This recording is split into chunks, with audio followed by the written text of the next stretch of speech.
PhD right now? You are enrolled for a PhD? No. No, I have not. MPhil. MPhil I have completed. So what was your subject in MPhil? History what? History. What? Subject of the MPhil was role of public health in Delhi from 1901 to 1947. Role of public health in Delhi? Delhi. Only Delhi, okay. So what are your major findings in that? Major findings in that there was one, first of all, it was that the financial stringency, which was instrumental in not expanding the health in the countries, in the rural, in villages which were surrounding Delhi. Mm-hmm. And the focus when after 1911, when Delhi was supposed to be the next new capital of British India, they started making New Delhi, and which was completed in 1929. So whatever the funds they were coming from the imperial, from the central government, that was being spent on the New Delhi, while as those areas which were already old Delhi and the rural villages, they were not being given any attention. So this was the first finding. Second finding was that there was within the system of the public health in Delhi, there was this differentiation between the rural and the urban, because all the doctors which were available at that time, they were concentrated in those areas which were having the presence of the British officials, and those areas which were occupied by the villagers and those Indians, they were not being paid any attention. So third finding, which was very important from the perspective of public health in Delhi, was that they used to argue that Indians were averse of the Western medicine, but this was not the case in case of Delhi, because villagers were giving the lanes. There are records in Delhi where villagers were ready to give lanes for establishment of dispensaries. But whatever the plans they were making, like they made a plan in 1926, they created a plan for Delhi to expand health in the rural areas. But that plan was not implemented till 1939.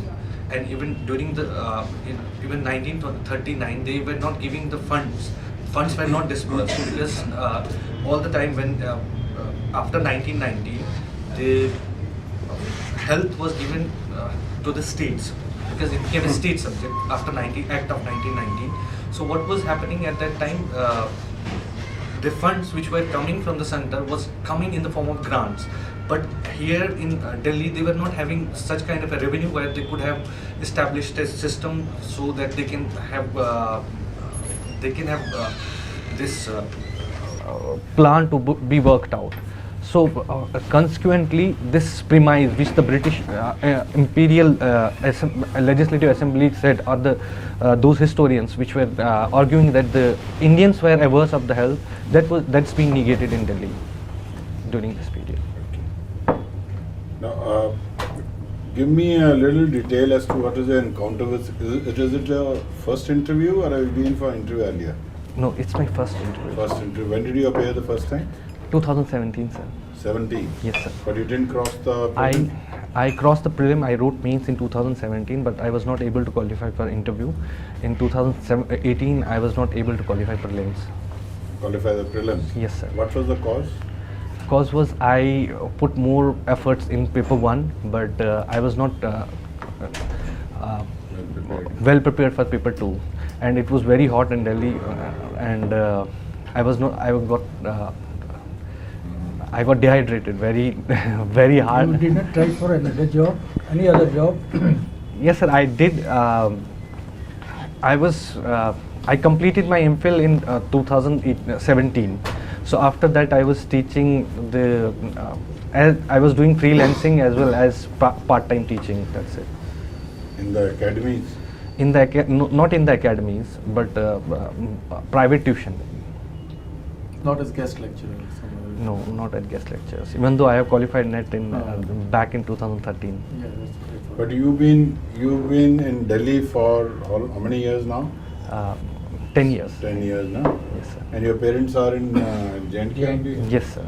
In the valley. In the valley, sir. Okay. Now, what is your take on the situation in the valley? What do you predict? Which way will it go? What is the current analysis of the situation? Current analysis is it's if I'll have to speak it in one word, it's quiet. It is? Quiet. It's very quiet there because I have Is it recently. quiet before the storm? No, I don't think so right now because slowly life is coming back on track. Even in my own district, take for example district Kupwara, I have been there just 4 weeks ago. Mhm. So people are normally living their lives now. They have it was in a very much there, but right now I have seen that people start living their lives quite normally. Is there any visible impact of initiative towards development, or is it only हवा में? Are people feeling कि अभी development होएगी, सड़क So बनेगी? one visible thing which I experienced there was this election, block development council elections, which the people I can speak of my district because I was there. They On participated They enthusiastically. participated very enthusiastically, but having said that, if we cannot presume right now that what actually is the ground situation, because since it's quiet and at the same time we cannot be sure that the people are how they are taking, because most of the people whom I talked about in my locality, what actually they are talking, they used to say they had their own experiences and they said ki it's just that it doesn't matter if things go right way, it does not matter. But at the same time, there are people who will be very much interested in using this as a pretext to create discord and disquiet in Kashmir, and that's what we have to take care of. What percentage of such people who would like to create or exploit the situation and the sentiments? Frankly speaking, sir, it would be not less than 10%, 10 to 15%. 10 to would. 15%. Yes, sir. Aided by Pakistan, it will have the value of 40-50%. Am I right? Yes. Right. Yes. Because I think the misfortune of the people of the Kashmir Valley is active participation from the other side besides the domestic factors. Domestic factors are already there. So, but the government, I thought the policy was to show development so that the majority starts realizing that the new model is going to benefit the normal life of the people. I don't know if that is being achieved or not. Sir, in this regard, I would say it will take some time because now people are first accepting this, assimilating this, getting back on the track, and slowly and gradually. It is not just. It was a matter of 70 years. Like 370 was there for 70 years, and most of the people were taking it as a privilege, to be very precise. But the benefits of this were going to a new kind of aristocratic class which has emerged after 1950s in politics there, whether they were in mainstream politics or they were the separatists. They were taking benefits out of it, and local population or the were unaffected as well as they were doing that similar. I have seen the similarity in the people in Delhi or any other place in our country, that we are more concerned about day-to-day life. Roti Rozi, that's what I call it. Yeah. So day-to-day life is more important to us. Once we are filled with our bellies, then we are thinking about these things. So whosoever has the control of this kind of a knowledge, like they try to misguide the people, use the false information and sentiments, and they create this chaos. And in my own locality, I have seen those people who are very much active, local leaders there, they will campaign for the elections as well, and they will support the separatist sentiment as well whenever it comes. So based on the choice every time. So that's their way of getting income.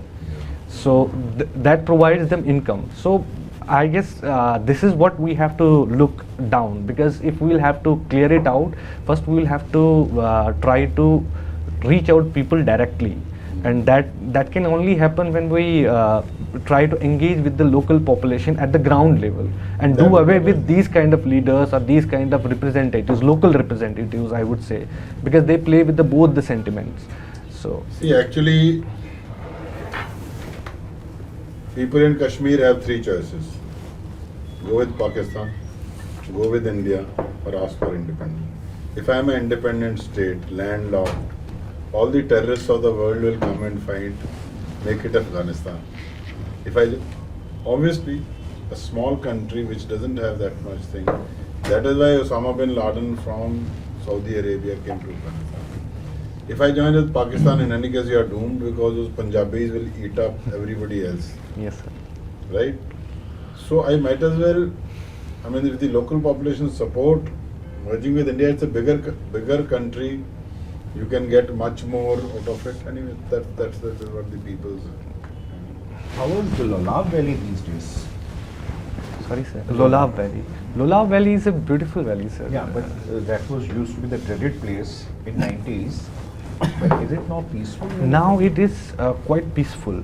I mean, whole district of Kupwara, the trend I have seen for the last 1 decade, after 2002 peace talks that happened, what happened is that those areas, north areas, which used to be very much active in cross-border terrorism and local militancy, that has given way to South Kashmir. Now the shift has taken place because South Kashmir has developed for the last 20 years. Now the people in South Kashmir, they are more well off compared to the North Kashmir, especially district Kupwara and Baramulla. And district Kupwara, if you will see the trend of development, that has happened mostly because of the presence of army there, because most of the bridges which are in the local areas, they are being constructed by the army, not the civil administration. There are 2-3 bridges which are being constructed for the last 13 years in my own district. They are being constructed only, not completed yet. So what happened that the initiatives and Those bridges constructed by civil. civil. I mean to say that is the state of affairs, because the politics as well as the funding, whatever came, that remained more concentrated in the South Kashmir rather than North Kashmir. So North Kashmir, what happened that by the time it settled down, there was this decrease in terrorist activities by turning of the century. Since what was there in 1990s, my father used to say me that it was very difficult times. Now it's like we can go around even in the late night, like 11:30, 12 o'clock. We can go outside, we can take a ride on the road, we can have these kind of facilities now. Back in 1990s, it was not there. So what happened that the decrease in terrorist activities in the North Kashmir provided an opportunity for the army to collaborate with the local population. They established many schools there. Army established Haji Pir school, we used to call them. They engaged with the local population. Now what happened as a result, that there is less presence, whatever is the disturbance that is coming across the border in that, because since it's a border area, Baramulla, Kupwara, so whatever the infiltration comes from across the border, and that is something they used to they will cross the border from this area and they will go to South Kashmir and start their propaganda See, there. 10 years back, Indian authorities used to say, look at it, most of the militant kills are of Pakistani origin. Yes, sir. Somebody in Pakistan would have made a plan which India was sleeping, that now in last few years 60 to 70% militants are local boys. Yes, sir. How did this radicalization happen and where were we sleeping? Sir, there are 3 main areas I have figured out by my own analysis that how this radicalization happened. One was the rise of Islamization that has transported since 1980s, and it has culminated to a highest level by the turn of the 21st centuries. That is in the form of this what they are calling it Al Hadith mosques, Al Hadith mosques, Al Hadith. Ahle Hadith, yes. So what they try to crystallize the Muslim identity of Kashmiris. And where are these guys come from? UP. No. There is a local population there now because Maulvis used to be there. Now what happened that this new trend of crystallizing identity, that now earlier what happens, can I give an example to this? Earlier what happened, we used to have bandars. Bandar was a tradition which was pre-Islamic in Kashmir. Bandar used to, suppose there is no rain, we'll collect rice and we'll collect some money and buy one goat and we'll have it sacrificed and we'll go to a particular sacred place and we will distribute among everybody and we'll pray for rain. So this was pre-Islamic culture there. But what happened with the rise of this Islamization? These trends are gone. You cannot have this. You have to wear your kurta and pajama according to the Islamic traditions. So this penetration and doing away with the syncretic culture of Kashmir, this is one of the reasons for this radicalization of the youth. Then second is the developments that happened in 2008 and 2014. After what happened that most of the 2008 there was this protest and around 104 civilians were killed, and then you have in 2012 2013 again 114 civilians were killed, and this was also the period when the social media was on rise. So this played an important role to play with the sentiments of the local youth. And besides that government is the only job giving opportunity for them. There's no private sector, even there are no private universities. That's students who wanted to study and who wanted to focus on career, they used to come outside, and they're still coming out and finding in other states good opportunities for studies and for jobs. So this is something, all these factors in culmination created this condition of radicalization of the local youth. But the biggest blow to syncretic identity of the Kashmiris, or the syncretism in the country Was itself. the exodus, I guess. Was Was the exodus of the Kashmiri Pandits, of course. Sir. No. Even before that, the partition completely betrayed the syncretic spirit of the country, right? The biggest blow to syncretism in the country was the partition of the country. Yes, sir. Right. So that is where, so even in spite of that, some historians like you may have studied Musirul Hasan and Musirul others, Hasan. Still keep up the syncretic flag flying and all that. But that was the biggest blow, Exactly. right? So Kashmirians somewhere was affected by the partition, but actually more, as you said, about radicalization. Anyway, if you were posted as an Indian Foreign Service officer somewhere, Okay.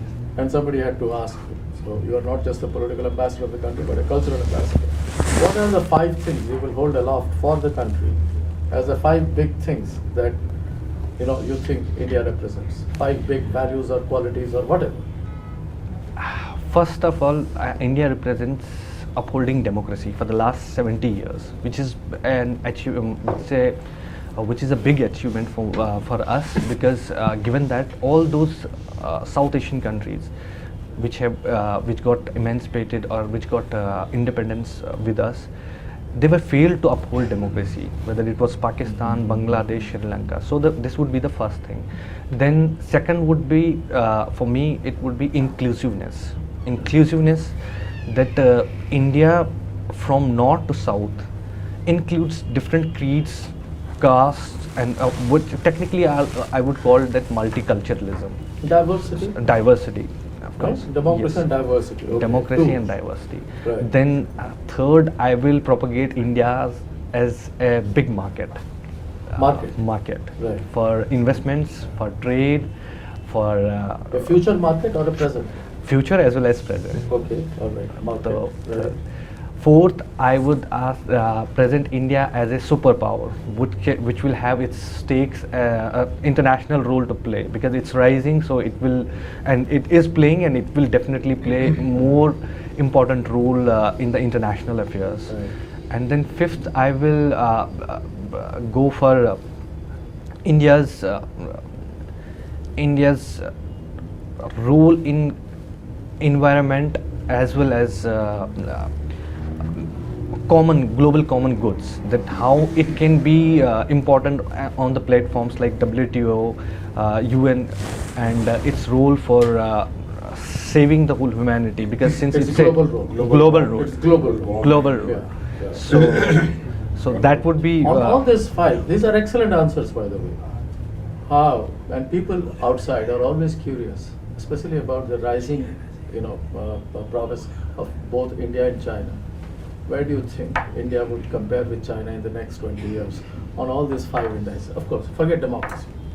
On the rest four. On the rest four, where do you think we are with regard to Sir, market, with regard to superpower, with regard to our global role? accepting the present fact that we are Diversity, let's begin with diversity. okay. Diversity, India is always having upper hand with China. So that is something we like. They are Chinese civilization which emerged, which has its past, and Indian civilization. If you see it from the civilizational perspective, I would say that Indian civilization had always this sense of accommodation and tolerance. While as if you see China itself right now and its past as well, it was intolerant towards external forces, and it did not Do you account. know about the China's present treatment of its own minorities for the Yes, last yes, 15 that's what years I'm or going to. more? Yeah, yeah, That's okay. what I'm coming. So it basically underlines the Chinese homogenization, which is based on this Confucianism. So this Confucianism has remained central to China, and it is still central to its own philosophy. So what is happening in Xinjiang, its western provinces, and the confinement of them, and what India is representing. Of course, we are far ahead in this respect, and we will in the next 20 years. Market, China's growth rate, if we'll see the trajectory of the China's growth rate for the last 5 years, it has flattened. So its expansion is basically, its growth is driven by its external investments right now. So it's investing outside and creating its own, its base in Africa, its base in Southeast Asia, and in Asia as well. So I would say, as a domestic market, we will overtake China in the next 20 years, but externally, if we have to expand, we'll have to expand externally as well. That's where we are lacking right now, and for the next 20 years, we have a hard work to do to compete with the China in Africa, in Southeast Asia, as well as in rest of the South. As a superpower? As a superpower, yes. Or as As a external superpower. trade also. As external trade. But the moment you compete as a superpower, your global role gets diminished. In the sense that the global role for both India and China, as it has been emphasized all these years, is that they were more or less seen as leaders of the global south. But with now both the countries flexing their muscles, you are no longer seen as representatives of the global south. So is there a contradiction? Do you see, or we can resolve that contradiction? We if we'll see the relation between India and China for the last 70 years, it has ups and downs, and mostly it revolves around the border disputes. It revolves around that. No, forget about the India-China disputes. I'm saying, if what China does in Africa, you know what it has done. Yes. Do you want India to compete with China in Africa the same way what it has done? Sir, it what- has exploited Africa. Yes, sir. But what we can do, for example, bribe. If we'll take the bribe, it was enthusiastically taken by the countries across the world at that time. But why they were taken? Because it was providing investment in them. and a surety of creating a connectivity. And at that time, we did not have any alternative. Those countries were not having any alternative. So what we are supposed to do is to provide an alternative. Because if we'll take an example of Sri Lanka, which is under Chinese debt, 60 million is 60 billion external debt, and most of that is from China. So they took the port, Hambantota port from the Sri Lankans, and now China has to Sri Lanka have realized to a certain extent, given the context, present context, that they'll have to provide them with, they will have to give back that debt to China. So what China had at that time, the leverage that there is no alternative. Now India has to provide an alternative by associating itself with the countries like Japan. We have now this Asia Africa corridor for development, and then we can also leverage the presence of Quad, like Australia, Japan and India can come together and provide an alternative way of investment where we can compete with China as well, because China is it's aggressive in external policy. So we can provide the countries with an alternative where they will have this sense that their own sovereignty will not be diminished, their own sense of security will remain intact. At the same time, we will create a mutual understanding where the investments which we will provide will benefit as well as the local population of those countries.